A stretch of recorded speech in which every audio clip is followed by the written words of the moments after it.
sida ay wajiyadiin u qurux badan yihiin baan u rajaynayaa in qulubtiina iyo laabihiinu ay u qurux badan yihiin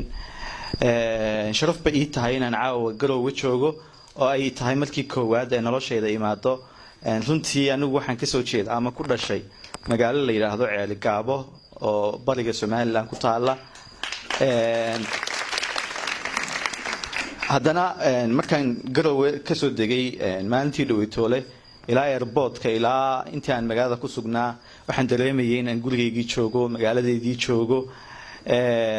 sida nolosha caadiga ah waxaan ka dhashay qoys ka kooban hooyo iyo aabe markaan dhashay waxa la igu soo dhaweeyay farxad iyo reyn waxaan la bixiyay magac ka ugu fiican oo Maxamed waxaan ku dhashay deegaan miyi ah oo hoos yimaada magaalada Ceelgaabo buurta caanka ee surudeen iskuulada ku dhigano dhamaanteen ayaan ku dhashay reerkaygu waxay ahaayeen reer guura dhaqda ariga lo'da iyo xoolaha kala duwan ee qofka Soomaaliga ah oo caanka ku yahay dabayaqadii qarnigii tagay 1990kii baan halka ku dhashay waxaan reer magaal noqday oo magaalada soo galay sanadkii 2000 aniga oo markaa da'daydu ay aad u yar tahay baa adeerkay lay keenay si aan nolosha magaalada oo igu weyn tahay inaan wax barto aan halka uga bilaabo runtii adeerkay waxaan la noolaa muddo 8 sano ah oo ka bilaabmaysa 2000 ilaa 2008 magaalada Hargeysa ee caasimadda waa Soomaaliland waxaan u soo wareegay 2008 ujeedada ugu weynna waxay ahayd noloshii magaalada iyo noloshii waxbarashada inaan sii horumariyo runtii aniga iyo walaalkay oo iga yar oo maanta ila socon ayaa Hargeysa nimid markiiba waxaan la ku daray anagoon magaalada wax badan joogin iskuul hooy ah oo boarding ah oo ku yaala bariga magaalada Hargeysa muddo 9 bilood markaan dhiganayay ayaan habeenada kamida markii salaadii subax la tukaday ayaan xanuustay xanuunkan dareemayna wuxuu ahaa xumad aad u daran oo jirkayga oo dhan aan ka dareemayo kadib waxa dhacday inaan macallimiintii u sheego inay fasaxaan si aan Hargeysa u tago oo aan dhakhtar u raadsado caadiyan macallimiinta Soomaalida qofka markuu xanuun sheegto ardayga ahi hore uma aaminaan waxa lay qaatay ama lay mooday inaan waxbarashada ka maraataynayo ama aan si uun waxbarashada u diidanahay waxa la igu yiri maadaama xanuunsanayso bukaan chief iskaga ah sariirtaada marka sariirta waxaan uga jeedaa iskuulku wuxuu ahaa iskuul hooy ah oo seexan jirnay 24 saacadood ba intaan wax baranaynay intaan hurudnaba kadib markii ay arkeen in xaaladaydu ay dhab tahay oo aan ka soo raynayn 3 cashan aan meeshii ku sii xanuunsanayay ay subaxyada kamida waxa ay sheegeen inaan dhakhtar raadsado oo aan Hargeysa qabto magaalada Hargeysa iyo iskuulka boardingka ah waxa uu kala safri jiray bas nooca loo yaqaan bas Hargeysa waxa looga yaqaanaa caasiga halka BL bamla looga yaqaanaa homey farax ay saxday halka markaan baskii ka raacay runtii basku wuxuu ilaa Hargeysa igu geenayay 4000 oo Somaliland shilin oo u dhiganta 50 senti runtii boardka intaan joogay waxaan sameyn jiray horta markiiba waxaan ahaa ilaa markaan yaraa qof iska inuu mas'uuliyad iyo xil qabto jecel furaha waxaan hayn jiray hoolka aanu seexano deetana ardayda qaar baan waxaan u kala iibin jiray qaar lacag bay haystaan ardayda qaarna cuntooyin muqmado iyo kalluun iyo sharaab iyo waxa loo keeni jiray lacag yar oo iga aruto 10 kuna ayaa jeebkaygu jirtay laakiin xanuunka ihaya iyo dhibaatada aan markaa ku sugnaa man awoodin inaan ninkii lacagtii ka siiyo baska waxaan xasuustaa inuu ku yiri inamadii la socday ninkan yaa lacagtiisa siinaya jeebkayga 10 kun baa ku jirta lacagtu iga raabana waa 4 kun oo 6 kun oo dhan baa ii soo hadhaysa laakiin xumada iyo xanuunka iyo muujadan markaa ku jiray ayaa ka duwaneed inaan lacagta iska bixiyo runtii ardaydii ila socotay maalinta safraysay ayaa yiri ninkan Ceelgaabo la dhahaa marka qofkii boardika ku cusub ama ku soo biiraba maadaama magaalooyin kala duwan oo Soomaalida Garowe Boosaaso Xamar qof kasto halka ka yimaada waxa lagu leeyahay jiray magaciisa halkii uu ka yimi walaalkaygiina waxa lagu loo bixiyay meeshii buurtii surud Cabdilaahi surud baa la yiri anigana Ceelgaabo la bixiyay sidii baan ku imid gurigii aan u sheegay inaan xanuunsanayo markiiba adeerkay Allah u naxariistay wuxuu ahaa gudoomiyaha banka Somaliland iyo Soomaaliyaba Abdulrahman Ducaale imika uu iga hooseeyo uu dhintay adeerkay baa markiiba dhakhtar geeyay markii dhakhtarkii la geeyey ninkii dhakhtarka ahaa wuxuu yidhi xasaasiyad iyo waxbaa haya markaa kiniin baan u qorayaa kiniinku ii qoray wuxuu ahaa kiniin midhku uu faraha laaleeg yahay oo kii geela lagu ridi jiro kale ah kinacaalkii ayuu ii qoray adu kiniinku waan kusii xanuunsaday muddo asbuucana gurigii bukaan jiif baan kusii ahaa sidii aan isaga xanuunsanayay ayaa habeenada ka mid ah saqdii dhexe ayaan waxaan damcay inaan musqulsha u baahdo markaa qolku laba sariirood baa yaalla mid ka mid a baan anigu markaa jiifay waan ka soo degay markaa waxaan dareemay jidhkayga oo dhan culays aanan markaa aan hore u lahayn gacmihii lugihii iyo dhammaan jirka oo dhan ina culays aan ka dareemayo albaabka halka gacanta laga furo baan iska fur waan awoodi waayay markaan arkay inaan albaabkii ka bixi karin ayaan waxaan damcay inaan sariirteedii iskaga noqdo oo halkii aan tago haddana waxaan awoodi waayay inaan sariirtii lafteedii aan kasoo degay daqiiqada ka hor aan kori kari waayo dabadeetana waxaa arkay furaash dhulka yaala kii baan iskaga seexday habeenkii waxaan seexday hurdo aad u macaan oo aanan seexan tan iyo intii aan boodhika kasoo sokeeyey aan xanuunsanayay tabtaa aan u fadhiyo ayaan luga u laabtay waan seexday subaxii baa inan adeertay i kicisay waxay ku tihi kaalay acdayo oo quraaco dabadeetana kac baan isiri gacantu gacantaydii maaha luquntu luquntaydii maaha lugtu lugtaydii maaha weliba way xanuunayaan aad bay xanuunayaan markaasaan af labadii qayliyey maxaa igu dhacay marka inantiibaa inan guriga ka shaqayn jirta u yeedhay ujeedada ugu yeedhana waxay ahayd inay kiciso oo bal inay isku dayaan markaa way awoodi waayeen inay ku guulaystaan inay kiciyaan halkiibaa laygu yeedhay adeero markaa sii shaqo tiriyey dabeetana waxaa lay saaray gaarigii isla ninkiibaa laygu celiyey maalintii hore kiniinka waaweyn ii soo qoray luqunta soo qaad buu igu yidhi markaan luquntii soo qaaday aan ku yidhi awood uma leh inaan luquntayda soo qaaday ayuu igu yidhi waxaa hayaa meningitis ama qoor gooye waxay soomaalidu u taqaano waadhkayga ii geeya buu yidhi muddo 3 bilood ah ayaan waadhkiisii aalay markaan cisbitaalka gelayay laysiday ayaan adeertay weydiiyey waxaan ku yidhi cisbitaalka imisaan ku jirayaa waxay igu tidhi muddo 5 cisho ah markaa runtii 5 cisho may noqon niyadun bay dhisaysay muddo 3 bilood ah ayaan halkii ku jiray jirkayga oo dhan baa isbedelay muuqaalkii jirkayga lugihii waaweynaabaa dhuubtay dhabarkii wuu qalloocsamay gacmahayga way dhuubteen wax walba waxay ku xidhmeen qof kale haddaan koob biyaa u baahanay qof baan ka sugayaa haddii kaneeci qaniinto qof baan ku odhanaya iga kici weliba ii xoq meeshii xanuunaysa wax walba waxaan noqday qof kale ku tiirsan waxyaabaha aad ii caawiya waxaa ka mid ahaa ilaahay wuxuu igu deeqay iimaan buuxa aad baa iimaankaygu u fiicnaa mararka qaar hadallada dembi ah baan ku hadli jiray anoo ilaahay la hadlaya odhanaya maxaa sameeyey maxaa sidan iigu dhacday haddana ilaahay fadligii noloshii waan la qabsaday waxaa dhacday inaan maalinkii lay keeno dhakhtarka caanka ay wada garanaysaa gaboose markuu eegay wuxuu yidhi qofka noocani 3 marxaladood buu maraa waa ta koowaade qofka sidiisan oo kale 24 saacadood ma noolaado wuu dhintaa qofina waxa weeye qof maskaxda intuu xanuunkii kaga dhaco dhareerka daadiya oo qofkaas dee nolosha aakhirana ma joogo ifkana ma joogo waa qofkaa iska tabcaanka qofka saddexaadna waa boqolkiiba halo waa sidiisano laakiin dawooyintiisa ugu fiican waxa weeye inuu jimicsado oo exercise la geeyo halkiiba nolol kale waxay iga bilaabantay aan markaa u arkayay anigu maxamed ahaan nolol cadaaba maadaama jirkaygii uu seedihii xidhmeen muruqyadii meeshii ka baxeen jimicsi baa lay bilaabay physiotherapy subax kasta waa laygaga soo cabaadin jiray waxaan ugu nibcaa qofka geeyo jimicsiga waxaan ugu jeclaa qofka cusub ee maalinta ay yimaada oo qiyaamayn jiray waxaan ku oran jiray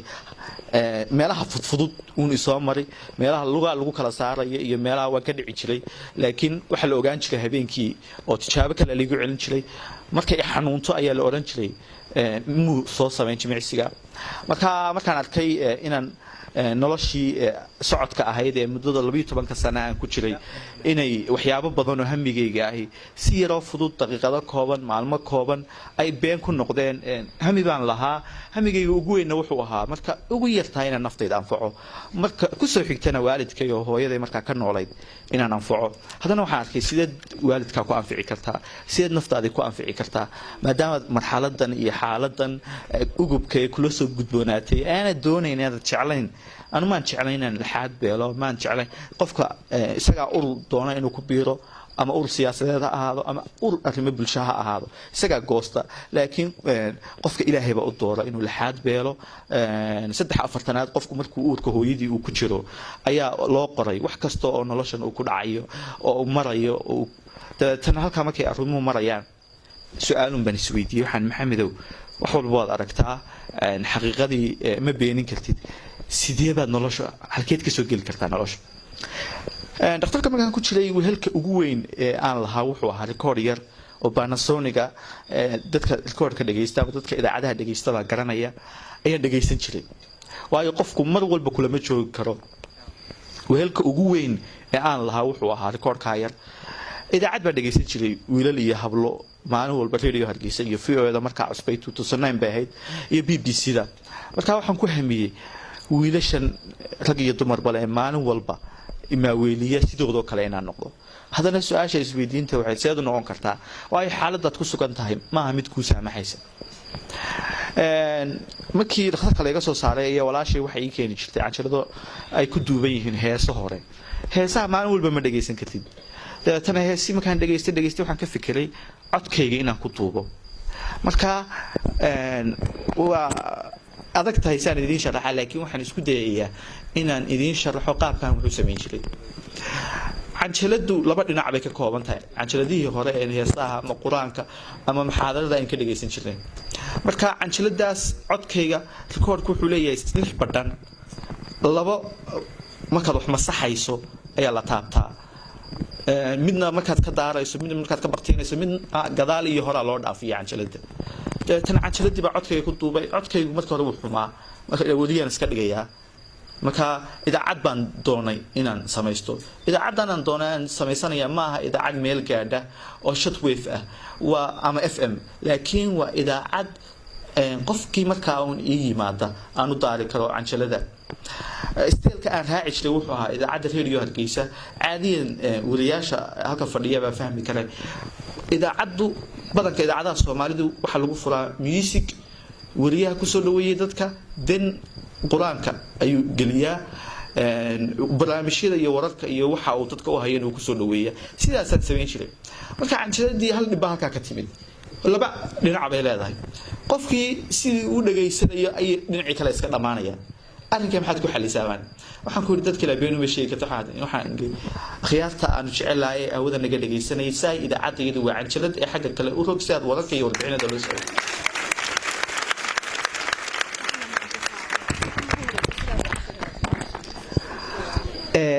warbixintii ugu horeeyay ee faraxiga codsatay way duuban tahay Universal TV baa kaydka ay sameeyay oo naga mahadnaqaya waxay ahayd madaxweynaha Soomaaliland Axmed Maxamed Maxamuud Siilaanyo ayaa waxa uu ka qayb galay xuska maalinta ciidanka qaranka oo ku beegan 2 bisha 2 sanadkii 1994 sanadkaas oo ciidan beeledyadii Soomaaliland ka jiray la isu geeyay oo lagu unkay ciidan qaran oo jamhuuriyaddu yeelato sanadada waxa madaxweynaha waddanka ka ah madaxweynihii geeriyooday ahaana madaxweynihii labaad Maxamed Xaaji Ibrahim Cigaal inta haddaan kaga soo gudbo ana waxaygii iska duubta canjaladahaygii iyo hawlahaygii iska wata ayaa maalmaha ka mid ah nin walaalaanahay oo kala bahanahay oo wadaada oo niman wadaada la socda ayaa yimid marka anigu qof kasta waan dhageysan jiray ama sheekh ahaado oo heesta hadiido ama waran laha ahaado ama dadka ujeedadeedu waxay codkayga in la maqlo markay dadku codkayga maqlaan qaybay kala noqon jireen qaar rumaysta oo dhaha wallahi wad fiican tahay qaar badan oo idaacadaha ka shaqeeya daanta iyo qaar igu dhaha marintay beentaadii socotay Maxamed ayaad wariyaasha BBC-da tiri waa aniga laakiin markay magacayga ka dhex maqlaan ayay rumaysan jireen halka markaan marayo ayaa maalmaha ka mid ah waxay la soo hadlay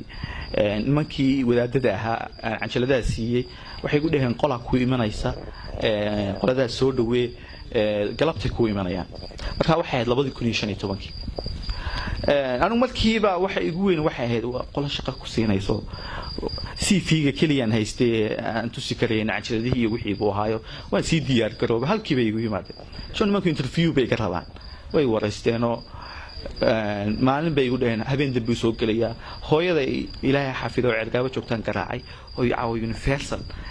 ayaa la iga waraysanaya halka ka dhageyso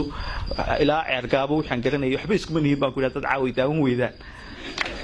waa wada garaacay dadkii halkii halkii markaan ugu tegay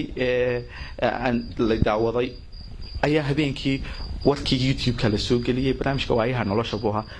waan soo goostay Facebook aan soo dhigay waan iska seexday Facebook bariga laangaab baan ka ahaa shacab maanaysan waan seexday qof family-ga oo de marmar soo salaamayo adu asxaab ninkeeda kalsoonida leh wheelchair-ka saarana iska kay jeclaada mooji meesha arinku maan hayn subaxii baan arkay baalkii iyo wada message wada waxaan yimid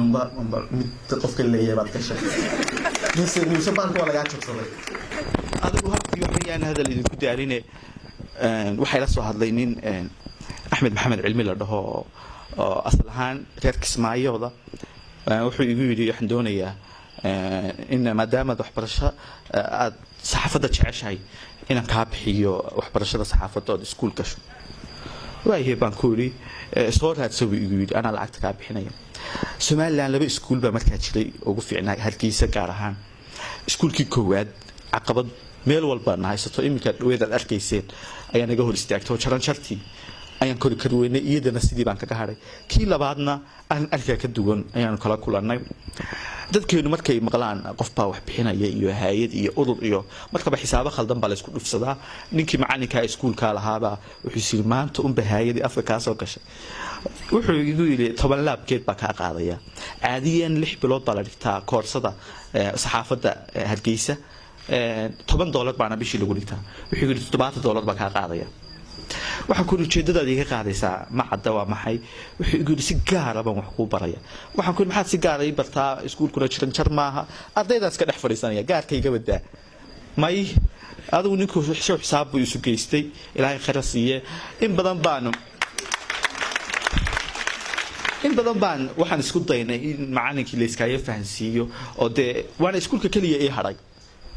waan maslaxaynay oo adigu nadiid iska ka tagnay marka anigu waxa ma ogi gadaal baa laga sheekeyn doonaa inama saaxiibana u tagay wuxuu hadal ugu soo koobay wuxuu yiri anigu iskuulka malihi ninkaas hadaanu inta dhigay bixinayn iska tab sidii baan isaga imiyo iyagina waxba iima sheegin inaan Cabdicasiis la dhaho inaan Faadimo la dhaho aan asxaabnahay bay kaxay adigu markii aan meesha ka soo noqonay ayay ii sheegeen waxay ku dhaysaa dhacday waxaan niyo jimceeda cadiireed baniyada ayaa iskaga dhistaa oo iska daartaa qof kasta inteenan halka fadhida qof kasta uu aaminsan yahay in maalmaha kamida uu dhiman doono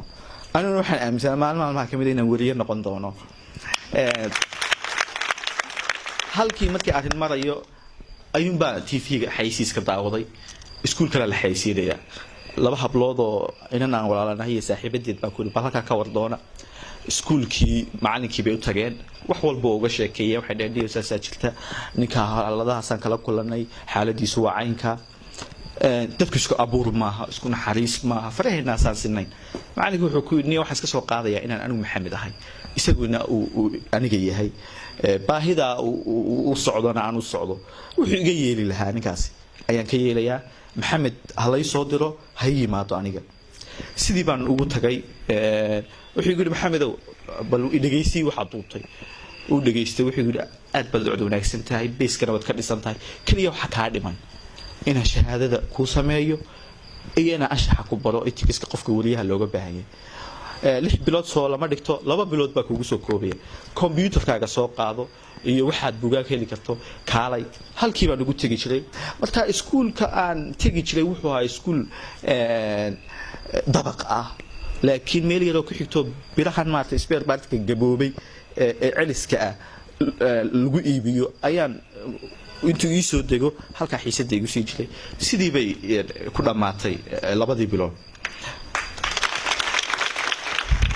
imtixaankii ugu dambeeyay baan galay runtii si fiican baan uga jawaabay oo dareemi kartaa arday shahaado qaatay oo aanay u cadayn meel uu shaqo taga meel badan baan raadiyay runtii waxba kama suurto gelin oo igu horeyso wasaaradda faafinta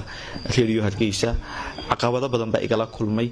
habeenada kamid ah nin aan saaxiib nahay oo Australia imika jooga Khadar Cabdillaahi la dhaho qoraaya ayaa ila soo hadlay wuxuu yiri ninkaaga reer ceelkaabo barnaamij baan Hargeysa ku leeyahay igala soo qayb gal buugana waa ku siinaya أنا أقول لك برنامج متجين بمركي كواد برنامج تجو inan baan ku walaal meel baa layga yeedhay igeeyo gaarigii bay igu soo qaadayo dadku isoo wada eegayaan caadiyan markaa dadkeenu badanka dadka naafada ay guryaha iska wada joogaan ma soo dhex galaan dadka waxba lama qaybsadaan waa la soo eego anigu ujeedadeedu waxay ahayd inaan buugayga soo qaato meeshana soo eego bal waxa ka jira cidna uma joojin waa la soo wada eegan kulay niyada waxay kala ahayd kan yar imtixaankaay muxuu ahaa adigu meeshii imid buugii qaatay inan nuur cabdi axmed la dhaho imika Uganda joogta oo asxaabteeda kamid ah ayaa nin kamid ah dadkeena wanaagsan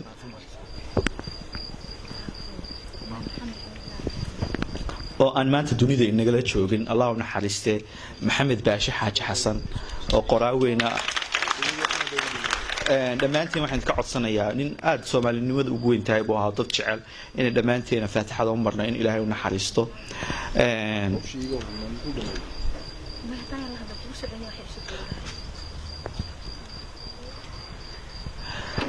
adeer Allah u naxariistay Maxamed Baashi bay inantii bartay waxay ku tiri ninka yar magacaas la dhahaa nin yar oo dadaalaya waxaan doonayaa inaad wax la qabato adeer ka su'aal bi weydiiyay wixii gal adeer ma jeceshay inaad waliye noqoto waxaan ku adeer ma adaba ka daa waxaan u halgamaynaa si inaan waliye noqono ma wuxuu igu yiri waxaad samaysaa waxaad ku biyo cabtaa in telefishinka Star on agaasima ka hay aad ka howlgeli doonto sida ugu dhaqsan badan waan uga howlgelaya inta markuu igu yiri hareerahan eego xasili odag ma talma been ku sheegay laakiin markiiba waxaan xaqiiqsaday in hadalku maadaama ay hortaagan yahay xaqiiqad tahay oo dhab tahay sidii baan igu yiri asbuuc kadib ii kaalay waan ballanay todobadii casho 7 sano ila noqotay hooyan horta habeenkiiba garaaco ku shaqaan soo helay dadkii u sheeg waka ina soo ducay habeenkii miyaan seexday anoo studio-gii Star TV aan moodayna warkii ka akhriyayo waxaan ahayn adu waxba yaan hadal idin ku daalin waqtigeena aan ka qaadanay waan iska soo dul cararayaa sidii baan Star TV ku imid 7 casho u dhamaadeen anigu CV-na ma sii qoran mana oran aqoontan aan leeyahay cajaladihii baan bac ka sii buuxsaday waa u tagay waxa ku yiri dhageyso adeer waa kan codkaygu waa ka codkii ma ku dhageystay ayuu nima waliyaal oo imika deecaana oo la fadhiyay buu ku yiri ninka ka waran waxay dhan weyn anfacaya laakiin waxa lagu eegayaa barnaamij dadka naafada ka hadlaya soo diyaar adigu qaar Google-ka iyo waxaan ka soo saaray iyo waxba isku soo jacburiyo waa keenay sidii ba aan Star TV aan kaga howlgalay Maxamed Baashi Xaaji Xasan nooc gaar oo ibn aadanka kamid ah buu ahaa dhiirigelintiisu aan Soomaali leh ay yar tahay markii 20 casho aan joogay ay igu yiri warka TV-ga galaysan warka TV-guna waa halka TV-ga laga daawado oo anoo khibradaydu iska yar tahay aqoonta aan saxaafada iyo shaqadan qabanayay wax kooban ba ahayd 20 casho ayuu halkay soo agistaaga Allah u naxariisto wixii kula jira aw ka yaabay gidaaradaad ka gareelisay sidii baan adigu Star TV muddo 3 sano aan ugu soo qaatay markaan ayaama kadib 3 bilood kadib farax baa iyaduna telefishinka faraxdii dhaweeyay saamiyuun bad ku aragtaanay YouTube-ka bal ku qora farax ayaan loo akhriyayso xaaladu jeexjeexeen oo warka akhriyaysa iyadana halkii baan ka rafiiqnay halkii baan walaalo ka noqonay maalmaha kamidun bay waxay ii sheegtay in jaamacadda Hargeysa ay soo kordhisay fursad waxbarasho oo heer jaamacadeeda oo dibloma ah marka anigu de Belgiya aan banjaray jacaylkii ugu dhacay waxbarashada ugu dambeysay galaaska 6aadna waan ahaa aqoon secondary-na ma qaadan waxaan ku yiri xaqayga jaamacad baa farax laga hadlaya shahaadana ma hayno maxaan qabanaa waxay igu tiri xan yar baan idin sheegayaa caadiyan waliyaasha Soomaalidu waliba halka aan ka imid in yar baa ka baxday waxbarasho ila anigaygana igu daroode xan baan idin sheegay marka fursad wasaaradda arrimaha dibadda iyo jaamacadda Hargeysa iyo waxba soo dhilaaniliyay fursadaas tiiba waxay noo saabaxday in jaamacadda aan ku galo dhamaantay bilaa shahaado ana fursadii baan dhexraaciyay sidii baan ku galay aniga jaamacadda iyo waxeeda iyo hawlaheeda waxba ka maan garanayn hadii fayl laga baahdo iyo sawir iyo farax baa qaadi jirtay waxa buuxin jirtay waxa ku farax aniga waxa igu waxbarasho igu dambeysay 2008 imtixaan baa la gelaya 80 qof baa lagu gelaya 40 baa la doonaya walaha imka ba hadaan dhaco anigana niyadayga xumaysa maxaa xala waxay igu tiri inkastoo aanay macquul ahayn oo qof aan qof boos uga bixin hadana waxay niyadaygu dhistay waxay tiri ana imtixaanka galaya runtiina way ila gashay imtixaanka markaan gallo daan soo baxo booskayga galaysaa hawad wadan sidii baan imtixaankii ku galay ilaahay fadligii waxa la yiri markuu ilaahay markii dhaweydaan idin sheegay meel ilaahay ka deeyo weelu waxa wada dhaala baashi baan hayna maamaadi aduu 40 kii qofkii sagaalaad baan noqday ee soo baxay waxaan caawinay waxay sheeka Soomaaliya oo la soo dhigay umba ereyga laga dhex saariyay su'aalaheedu oo iska diyaarsanaayeen adigu sidii baan ku soo baxnay caqabad kale naga hortimi imika gaari yar baa gudoomiyaha xisbiga wadaniisiyo aan ku cararay bilga gaarina maan haysan nin ilaahay u saciida waan iska ahaayo waxaan ku farxay jaamacaduna guriga intii u jirta waad ogtahay yeena geenaya waxay ku jirtaa caqabado badan baynu ka soo gudubnay haniyad jabin waxaan sameeynaa asxaabtan jaamacadda wada dhiganay dadka aan isku fiicanahay wuxuun baan isu saareenay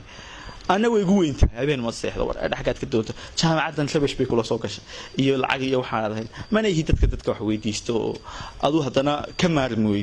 dadkeenu waa dad wanaagsan hadaad imka u tagto ku taado waxa ay la qabto cidina cid ku diidimayse qofku baa isdaha waa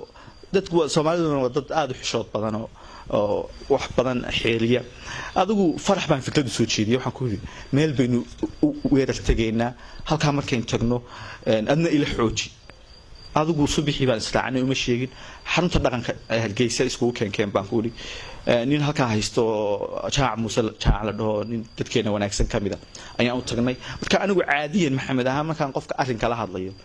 ama arrinkaas aadkaado ama iska hajilicsanaado nacasnimo iyo waji waxay jilicsanaana iga tahay waan emotion baan noqday waan ooyaa ninkii aan hadalka u wada ayuun baan oohin jabsaday farax baa intii dhamaystirtoo tiri adeersan jirta jaamacadda sanado ka baahay wixii baa yidhi ay istaacsatay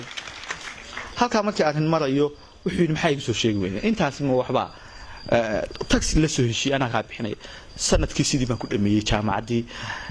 ayaamaha telefishinka caqabadeed baa naga soo wajahday salariga nagu yar xumaayo mushaharkeyga anaga farax wala $10 buu ahaa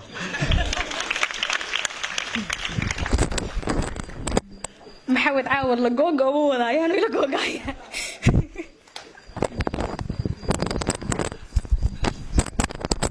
والله صوّد مرة علي مكاتي إلهي واحد عضي أيام waxaan goostay inaan telefishinka iskaga tago maadaama muddo 3 sano mushaharkaygu inta iska ahaa laakiin waxaan ku ilaaweynay telefishin dhan oo fursadna siiyay waayo dadka naafada badan kala ma siiyo fursad wax badan baanu xeerinaynay waxyaabo badan meesha waxaan isugu nabeynay wax ugu weynaan meesha ku haysanay wuxuu ahaa dad lacagtu waxa ma sheegto maanta hadaan 20 ka u samrina halka maynu wada joognay oo kumaynu wada sheekaysanay aad baan ugu mahadnaqayaa telefishinkaygii kama tagina waa macsalaameeyay igama aha inaan telefishinkaygii idin la xamanayo laakiin taariikhdu been lagama sheego siday u dhacday run baan isu sheegaynaa si waxaan idin sheegayaa aad wax uga la baxdaan noloshuna aan 20 ka ba meel walba laga wada shaqeeyay aydan u quursan oo orande lacag yar ayaad telefishinka aad ka qaadan jirtay waa run waan u qalmay wax inta ka badan hadda laakiin may noqon taa marka laga tago waxaan goostay inaan iskaga tago telefishinka muddo 3 sano ka soo shaqeynayay inaan ka tago maalintan qalin jibinayay inaan saaxiib nahay ayaa igeeyay cid badan uma sheegin inkastoo dadku markii dambe ay iga cadhoodeen oo lagu yiri maanta waa kula weynayn lahayn Maxamed maxaa kugu dhacay adigu أنا إسكفر ليه أو لكن هم يجي وياهي نيدي إذا كنت تلفزيون كأن كتر شقة كلا تلاتة أيوم با أصف كهرانا إسكفر ليه أيا وحلا يجوا مع موسى أرد يجي وجود ذا البدنا أقون لا يجوا مسين تدقى أقون بدن إيجا كرت بدن بتشوفي لكن ما اللي مشيل باش ضاعت بنوها وأنا مشيلي intii ha waxyaabo badan baa jirtay ardayda jaranjarta markiiba waxaan jeclahay meeshaan tago inaan ka muuqdo markiiba waxaan ku noo sameeyo buildingkay aan ku dhigto jaranjarta naafada tii markii laga yimaado wasiirka naga la soo qayb galay waa iska dhageystayo markii hadalkii uu dhamaaday ayuunba waxaan ku maqlay sacab iyo kii igu xiga igu la hambaliyo show afartankii qof ee aan ku qalin jibinay wasiir wasaaradda warfaafinta maxamed muuse diiriye ilaahay khayr siiye ayaa yidhi wadqada aan u raadsaday oo ahayd 2015 maalmaha kamid ah waxay la ballamay nin aad laga yaabo wada garanaysaan haddii isaga garanayna aabihii baa garanaysaan waxa la dhahaa maxamed yuusuf cabdi aabihii xasan maxamed yuusuf baa la dhahaa fanaan weyn oo walaalihii halkiisa ayaa dhalay maxamed yuusuf cabdi waa nin weyn oo wariye ah oo wariyaasha ugu waaweyn ee Soomaalidu leedahay ninkaas ay la ballamay wuxuu yiri shaqaan ku siinaya ay kaalay kadinka markaan marayo ayaa waad aragteen goobaha dawladda way iska dhib badan yihiin markaad galayso nin askariya oo ayaa halka igu istaajiyay waxaan ku yiri wasaaraddan u socdaa ka leexo igu yiri meesha waxaan ku yiri marka bergin dhaweeyana ma jirin taksiga wad la soo heshiinaysa intuu ku joogayna lacag buu kugu qorayaa waxaan ku yiri niyow taksigana wuu iga tagayaa meeshuna wasaaraddu waxay ku taalaa meel laamiya meeshuna waa cadceed waxaan doonayaa inaad aan gudaha galo may waxaan ku yiri xasan maxamed yuusuf baan ku garaacaya may hay garaacin bigu waxaan ku yiri waxaad samaysaa adu markii dambe iga ogolaaday inuu xasan ka qabto xasan baa ku yiri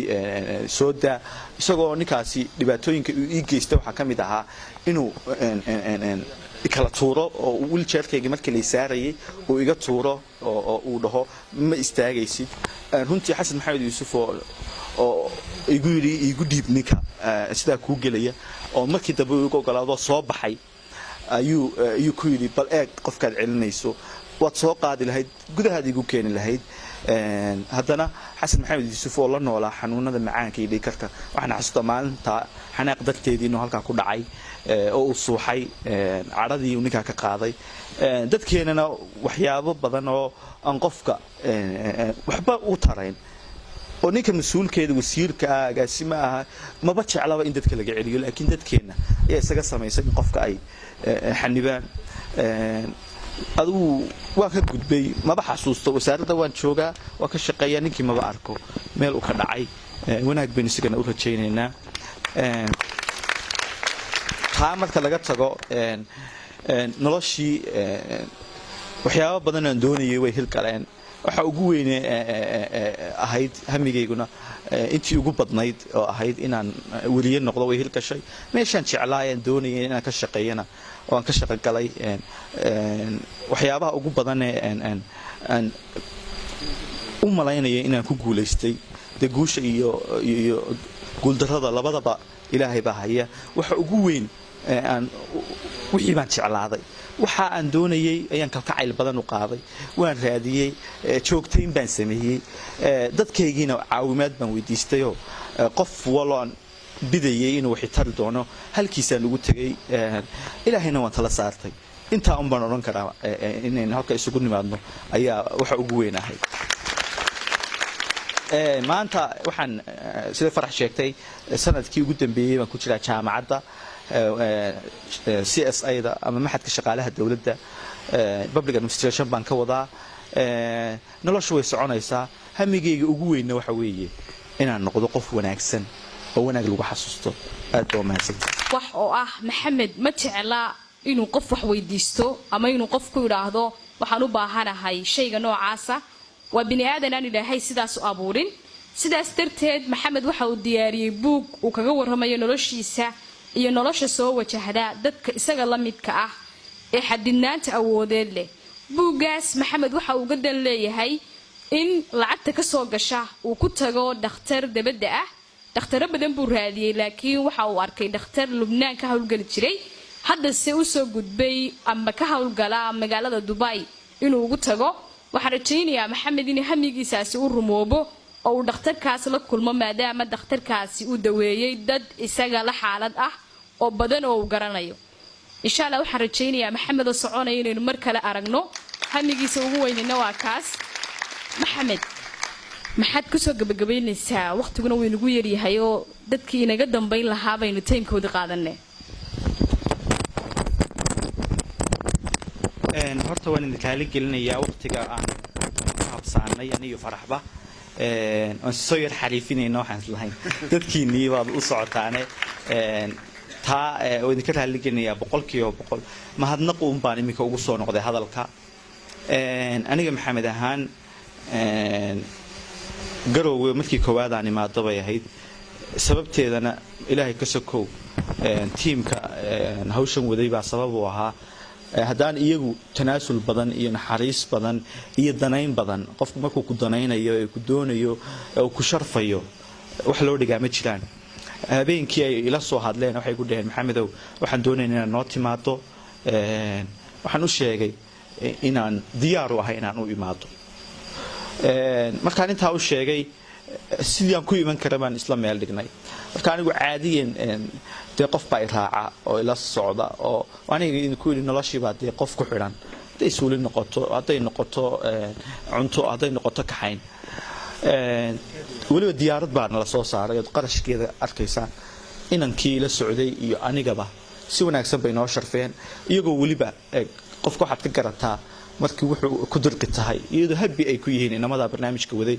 maxamed maska iyo cabdi jabbaar iyo tiimka inta aanan garanay hawsha la waday horta waa u mahadnaqayaa airportkana la ku soo dhaweeyey runtii dad badan baana nagu canaanto oo yidhi maxaa u soo sheegi weydeen waa soo badan lahayn dad badan baan meesha soo taagi lahayn way aad baan ugu mahadnaqayaa waxyaabaha ugu waaweyn aan magaaladan ku arkay madaxdaydii iyo dadkaygana uga sheekayn doona waxa weeye magaaladu waxa weeye magaalo qof naafo ay ku noolaan karo sababtaan saa u leeyahay waxa weeye